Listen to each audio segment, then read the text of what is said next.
नारायण राणे यांनी मंगळवारी घेतलेल्या पत्रकार परिषदेच्या नंतर कोकणामध्ये हाय व्होल्टेज ड्रामा सुरू झालेला आहे। एकीकडे नारायण राणे यांनी आपल्या उमेदवारीची अप्रत्यक्ष घोषणा केली आहे, तर दुसरीकडे उदय सामंत अजूनही आपला दावा सोडायला काही तयार झालेले दिसत नाहीयेत। महायुतीमधल्या या घरच्या भांडणावरती ठाकरेंच्या शिवसेनेकडून मात्र जोरदार टीका टिप्पण्या सुरू झालेल्या आहेत। बघूयात। कुठली शिवसेना आणि कोण उमेदवार, मला नाव सांगा जरा। उदय सामंतचा? अरे बापरे। दम देऊन किरण सावंत उमेदवारी मागू घेऊ शकतात, परंतु दम देऊन या मतदारसंघातील लोक तुम्हाला मतदान करू शकत नाहीत। आम्हाला हाच सामना पाहिजे। कोकणवासियांनी गेल्या महिन्यात होळीचा आनंद लुटला, मात्र कोकणातला राजकीय शिमगा आत्ता कुठे सुरू झालाय? या शिमग्याची खरी सुरुवात झाली ती केंद्रीय मंत्री नारायण राणेंनी घेतलेल्या पत्रकार परिषदेपासून। कुठली शिवसेना असा सवाल उपस्थित करत राणेंनी दोन्ही शिवसेनांचा पाणउतारा केला आणि अप्रत्यक्षरित्या स्वतःच्या उमेदवारीचा झेंडा रोवला। कुठली शिवसेना? विनायक राऊत कुठल्या शिवसेनेचा? यांचा आहे का? या शिवसेनेचा एकनाथ शिंदेच्या आहे का? किती कार्यकर्ते आहेत भाजपचे तिकडे? जिल्हा परिषद, जिल्हा बँक, सगळ्या नगरपालिका, तिथे आमदार, हे सर्व एवढी ताकद असताना आम्ही सोडणार का तो मतदारसंघ? सिंधुदुर्ग रत्नागिरी मतदारसंघ भाजपचाच आणि भाजपचाच उमेदवार लढेल। कोण असेल पक्ष सांगेल, कोण असेल पक्ष सांगेल, पण भाजपच लढणार। लुडबुड कोणी करू नये। मी मागे घेतलं नाही, मी कोणाशी बोलायला गेलो नाही, याबद्दल कोणालाही माझ्याही नेत्याला मला तिकीट द्या बोललो नाही। बाकीच्यांना बोलायचं सोडा, माझ्या आयुष्यात तो माझा गुणधर्मच नाही। माझं नाव जाहीर केल्यास मी लढणार आणि जिंकणार। भाजपाकडून नारायण राणेंची उमेदवारी जवळपास निश्चित झाल्याचं सांगितलं जात आहे। राणेंच्या पत्रकार परिषदेनंतर राणे समर्थकांकडून झुकेगा नहीं साला असं म्हणत एक टीजर रिलीज करण्यात आलाय।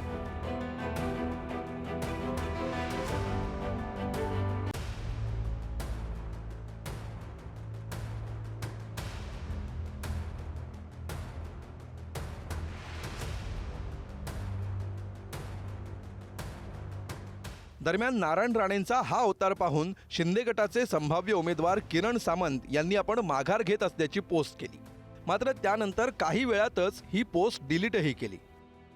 त्यामुळे संभ्रम अधिकच वाढलाय। तर महायुतीतल्या या गोंधळावर ठाकरेंच्या शिवसेनेनं जोरदार तोंडसुख घेतलाय। कशा पद्धतीने त्यांची लायकी काढली हे संपूर्ण या कोकणातील जनतेने बघितलंय।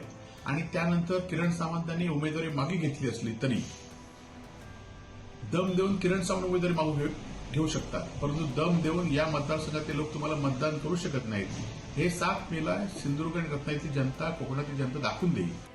आम्हाला हाच सामना पाहिजे। मला त्याच्याविषयी काय माहीत नाही, पण पुन्हा एकदा रत्नागिरी सिंधुदुर्ग मतदारसंघातून विनायक राऊत हे शिवसेनेचे खासदार म्हणून विक्रमी मताधिक्यानं लोकसभेत निवडून जातील आणि शिवसेनेच्या विजयाची परंपरा तिथे कायम राहील, याविषयी कोकणी जनतेच्या मनात आणि आमच्या मनात अजिबात शंका नाही।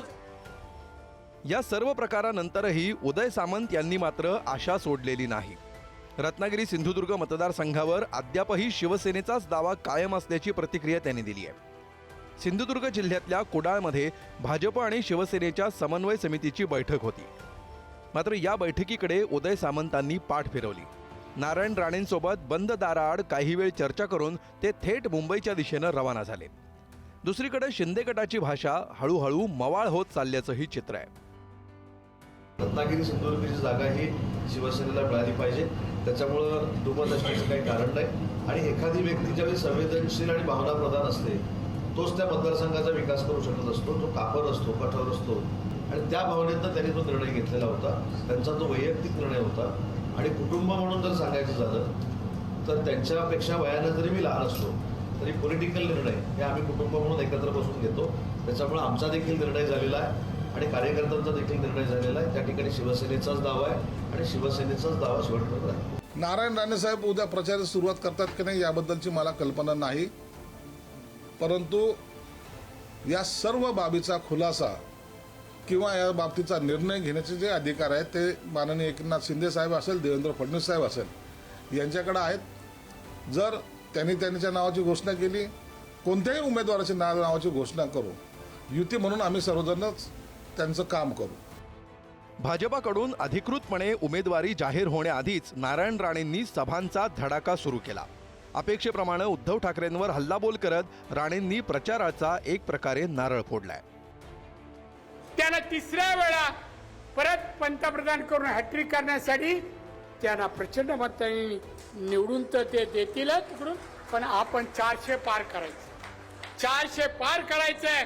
आणि म्हणून इथला आमदार, इथला खासदार, आमदार नाही खासदार, त्यांच्या दिल्लीच्या सत्तेमध्ये जी सत्ता आहे त्यामध्ये आणि मंत्रिमंडळात असायला हवा. तर तुम्ही कामाला लागा. मोदी अब के बाद 400 पार ते यशस्वी करण्यासाठी योगदान द्या, सहकार्य द्या, मेहनत करा, मतं मिळवा. आता या प्रचारात शिंदेंची शिवसेना मनापासून सहभागी होणार की आतून राणेंच्या नावानं शिमगा सुरू ठेवणार याची उत्सुकता कोकणवासियांना आहे. सिंधुदुर्गहून विकास गावकरसह अमोल जोशी, पुढारी न्यूज.